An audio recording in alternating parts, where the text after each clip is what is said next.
आपण पाहताय महाधुरळा।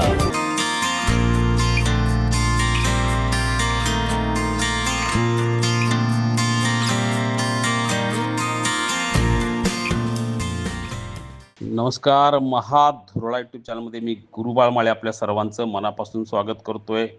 कोल्हापूर जिल्हा परिषद अध्यक्षपदाच्या हालचालींना आता वेग आलेला आहे। मंत्री हसन मुश्रीफ आता कोल्हापुरात आलेले आहेत। आल्या त्यांनी पत्रकारांशी बोलताना महापालिकेत जो पॅटर्न तोच पॅटर्न जिल्हा परिषदेत असेल, आपण तशी अपेक्षाच व्यक्त केलेली आहे असं स्पष्ट केलेलं आहे। त्यामुळे आता मंगळवारी होणाऱ्या जिल्हा परिषद अध्यक्ष संदर्भातला बऱ्यापैकी निर्णय झालेला आहे।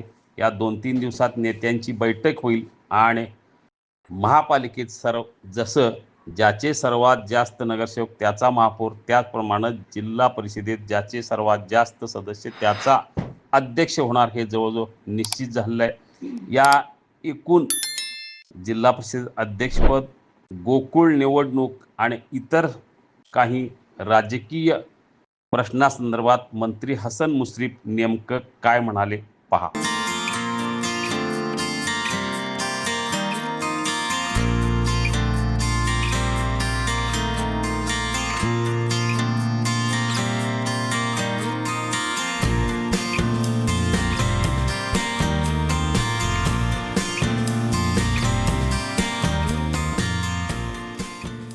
मंगळवारी 17 तारखेला अध्यक्ष आणि उपाध्यक्षाची निवड आहे। अजून 5-6 दिवस अवकाश आहे। आता लवकरच आमच्या तिन्ही पक्षांची बैठक होईल आणि मित्रपक्षांची आणि निर्णय होईल। आणि जास्त महानगरपालिकेमध्ये जो निर्णय झाला, ज्या पक्षाच्या जास्त त्याचा महापौर झाला, तसा इथं अध्यक्ष व्हावा अशी आमची मागणी आहे आणि मला विश्वास आहे की तो मान्य होईल। दुसरीकडं गोकुळ संदर्भात पण 17 तारखेला सुनावणी आहे। आपण देखील सुप्रीम कोर्टात गेला होता, मात्र कुठेतरी दावा प्रतिदावा करून आपली मागणी फेटाळली असं आरोप केला जात आहे। तुम्ही निकालाची कॉपी बघितलेली नाही? बघितली? काय लिहिले त्यात?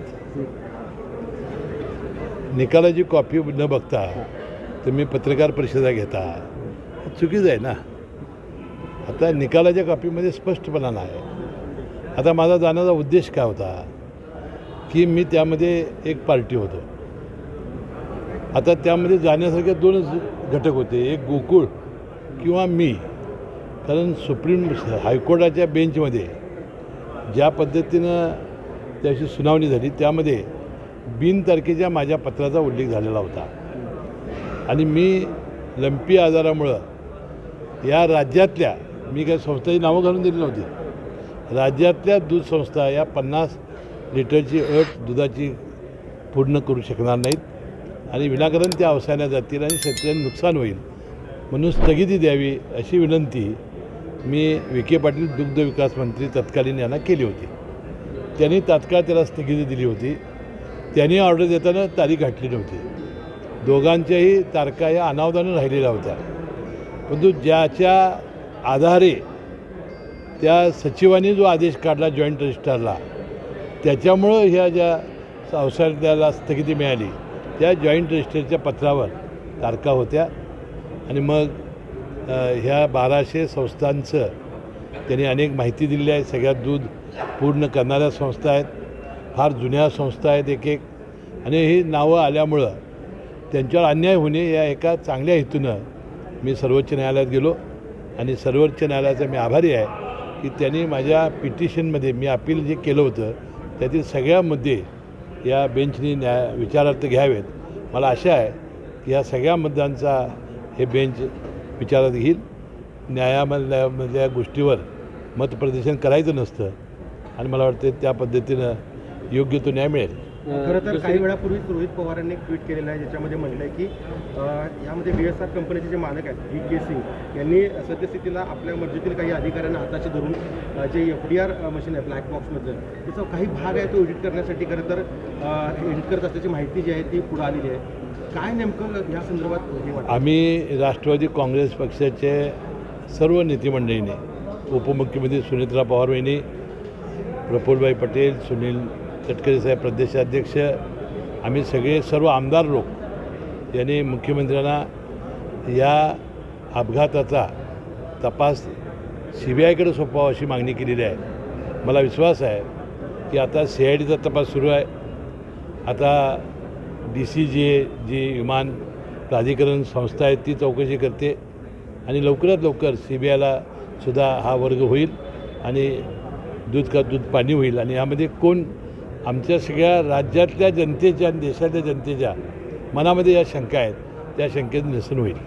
पण कुठेतरी या सगळ्यात रोहित पवार अनेक खुलासे करत आहेत, अनेक दावे देखील केले आणि पुरावे देखील देत आहेत, तरीसुद्धा कुठेतरी दखल घेतली जात नाही. तात्काळ त्याची दखल घेतली जाईल. मुख्यमंत्र्यांनी सुद्धा त्याबद्दलचं सूतोवाच केलेला आहे. शेजारी सांगली जिल्ह्यामध्ये राष्ट्रवादी काँग्रेसच्या नेत्यांकडून आता दबावतंत्र वापरला जात आहे. सगळ्या नेत्यांनी एकी करून भाजपला कुठंतरी सत्तेपासून लांब ठेवण्याचा प्रयत्न केला आहे. मात्र कोल्हापुरात देखील भाजप दबावतंत्र वापरत असताना तुम्ही मात्र जिल्ह्यातून एकटेच लढताना दिसताय. तुमच्यासोबत माजी आमदार किंवा ही कुठं दिसत नाही. कोण माझे आमदार कोण म्हणजे राजेश पाटील वगैरे ते सगळे माझ्या मागं आहेत. सगळे माझ्या मागं आहेत, माझ्या पोटात आहेत. त्यांचा भक्कम पाठिंबा मला आहे आणि त्या सगळ्या नेते मंडळींच्या जीवावर माजी आमदार के पाटील असतील, माजी आमदार राजेश पाटील असतील आणि राष्ट्रवादीचे तमाम कार्यकर्त्यांच्या जीवावर राष्ट्रवादीचा अध्यक्ष होईल असा विश्वास मला आहे. राज्यामध्ये सध्या आणि कोल्हापूर शहरामध्ये गॅसचा तुटवडा जाणवत आहे. हॉटेल व्यावसायिक बंद ठेवलेत, काय सांगा? आता कालच राज्याच्या पेट्रोलियम मंत्र्यांनी अशा प्रकारची टंचाई आता होऊ देणार नाही अशा पद्धतीचं विधान केलेलं आहे. त्याशिवाय इराणची जी सामुद्र धुनी आहे त्यानुसुद्धा भारताला देण्याची परवानगी दिली अशी आम्ही माध्यमामध्ये ऐकलेलं आहे. त्यामुळे मला वाटते लवकरात लवकर हा धोका टळेल.